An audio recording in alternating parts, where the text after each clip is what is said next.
So just picking up where we left off, we just came to the conclusion that the double integral over d of del q del x minus del p del y is going to be 0 because we found that both our partials were the same. But we also, a little while ago, said that that same double integral was going to be equal to this. So this must also equal 0. So I'm going to write that down. So my line integral over c plus, remember it was negative c1 because we had to change that orientation. This must equal 0. So what does that tell me? That tells me that the two are equivalent.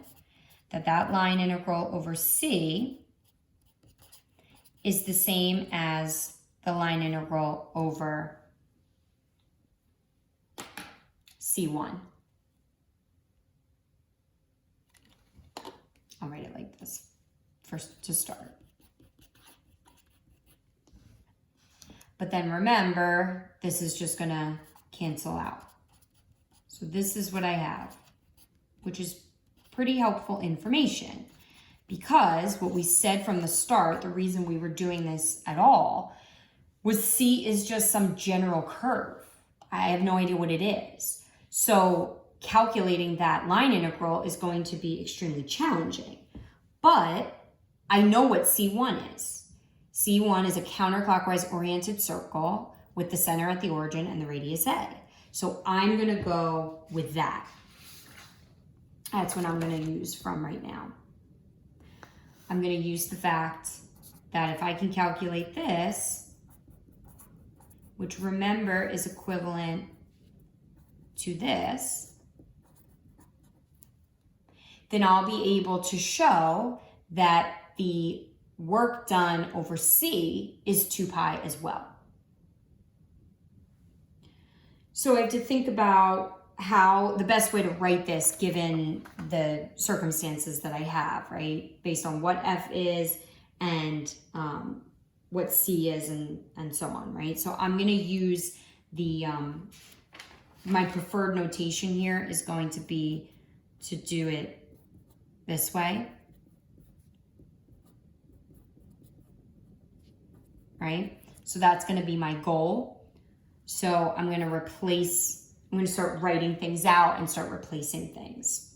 Okay, so I know what F is. F is 1 over x squared plus y squared negative y comma x.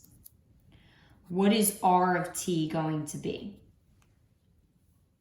Okay, it's a circle centered at the origin with radius A. So R of t is going to be A cosine t, A sine t. T is going to go from 0 to 2 pi.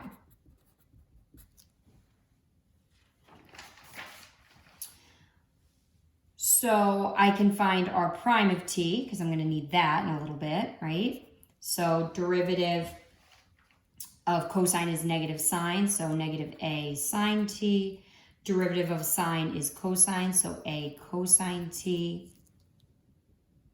And I'm also going to need to think about what F of R of t is, right? Taking R of t and putting it into my vector field there.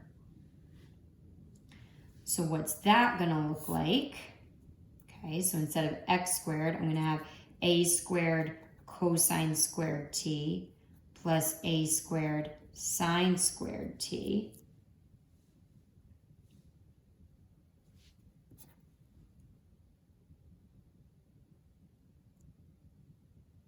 Negative y is going to be negative a sine t.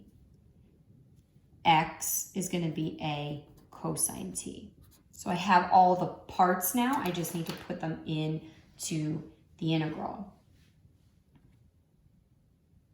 Hopefully you can see what's going to happen here down the bottom, right? The cosine squared plus sine squared is just going to go away. So this is just going to be 1 over a squared, right? And that'll be helpful because that's going to significantly cut down on the work that I need to do. I'm integrating, we said t was 0 to 2 pi, so I'm integrating from 0 to 2 pi. and I'm doing the dot product here, right? So I have negative a sine t times negative a sine t. And then I have negative a cosine t times negative a cosine t. And then I just have that 1 over a squared as well. Okay, so I'm going to write this out here now.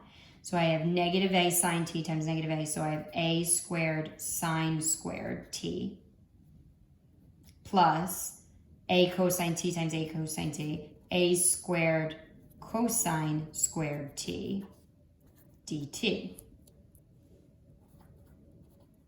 Well, what's that going to give me, right? Same thing I had happen here. The sine squared plus cosine squared. So if I factor out an a squared, I'm just going to get 1. I'm going to have a squared over a squared, so that disappears. And I'm just left with 2 pi. So I showed that this is equivalent, right? I calculated it this way. Get that out of there. But a little while ago, right, we concluded that this was going to be the same for C, which is exactly what we set out to do.